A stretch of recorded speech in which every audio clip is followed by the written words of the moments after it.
પૂરક માંગણીઓને લઈને જ્યારે મંત્રીશ્રીઓ આવ્યા છે એમાં કુદરતી આફતો અંગે રાહતની પૂરક માંગણી હતી, માર્ગ અને પુલની હતી, કૃષિની હતી, તબીબી જાહેર આરોગ્યની હતી અને નર્મદા જળ સંપત્તિ પાણી પુરવઠાની હતી। ત્યારે સન્માન્ય ગૃહમાં અમે સન્માન્ય ગૃહને પણ ધ્યાનમાં મૂક્યું છે કે જે પણ સડક યોજનાઓ માનનીય મુખ્યમંત્રી સડક યોજના હોય, પ્રધાનમંત્રી સડક યોજના હોય, જિલ્લા પંચાયત સ્ટેટના રોડ રસ્તા હોય, જ્યારે પણ મંજૂર થાય છે, અમારા જે વિસ્તારો છે એ અંતરિયાળ વિસ્તાર છે, જંગલ વિસ્તાર છે, ત્યારે ફોરેસ્ટ વિભાગ દ્વારા એફસીએની પરવાનગીના નામે, પર્યાવરણની પરવાનગીના નામે એનઓસી આપવામાં નથી આવતી અને રોડ અટકાવી દેવામાં આવે છે।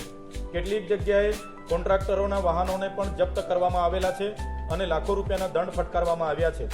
જીતગઢથી જુનારાજ જતો રસ્તો છેલ્લા 2020-21થી મંજૂર છે, છતાં એનું કામ આજ દિન સુધી ફોરેસ્ટ વિભાગ દ્વારા કરવા દેવામાં આવતું નથી। એ પણ અમે સન્માન્ય ગૃહમાં રજૂઆત કરી કે તાત્કાલિક અસરથી એ શરૂ કરવામાં આવે। જુનારાજ ગામ એ આજનું ગામ નથી, એ પૌરાણિક ગામ છે, 700 વર્ષથી પણ વધારે જૂનું ગામ છે। ત્યાં આવેલું દેવહાત્રા ધામ હોય, ત્યાં જે ગોહિલ વંશ, કોટિન રાજા અને બીજા રાજાના જે પણ ત્યાં ગાદીઓ છે, ત્યાં મહેલો છે, દરબારો આજે પણ ત્યાં અડીખમ છે। 1834માં બનેલું નીલકંઠેશ્વર મહાદેવનું મંદિર પણ ત્યાં આજે અડીખમ છે, સાક્ષાત છે। ત્યારે જુનારાજ જેવું પર્યટક સ્થળ પર જવા માટે પણ આ સરકારમાં ફોરેસ્ટ વિભાગ પરવાનગી ન આપતું હોય અને 4 વર્ષથી રોડ પેન્ડિંગ હોય, ત્યારે આજે સન્માન્ય ગૃહમાં તાત્કાલિક અસરથી એને ચાલુ કરવાની પણ માંગ અમે કરી છે। એ જ પ્રકારે જે બીજા પુલોના કામ અટકાવેલા છે, રોડના કામ અટકાવેલા છે, એ રિસર્ફેસિંગના કામો પણ ચાલુ કરવામાં આવે એ માંગ અમે કરી છે। સાથે સાથે જે નર્મદા જિલ્લામાંથી હું આવું છું, નર્મદા પરિયોજનાનું પાણી કચ્છથી લઈને સમગ્ર સૌરાષ્ટ્રમાં સુજલામ સુફલામ સોની યોજના દ્વારા પહોંચાડવામાં આવે છે। આજે સન્માન્ય ગૃહમાં અમે કીધું, એક બાજુ નર્મદા મૈયા છે, એક બાજુ તાપી મૈયા છે, ત્યારે નર્મદા જિલ્લા સમેત સમગ્ર આદિવાસી વિસ્તારોમાં પણ સિંચાઈનું પાણી મળે અને પીવાનું પાણી મળે એની પણ આજે રજૂઆત હતી। ઝરવાણી જે પાણી પુરવઠા યોજના છે, એ પાણી પુરવઠા યોજના છેલ્લા 4 વર્ષથી ચાલે છે।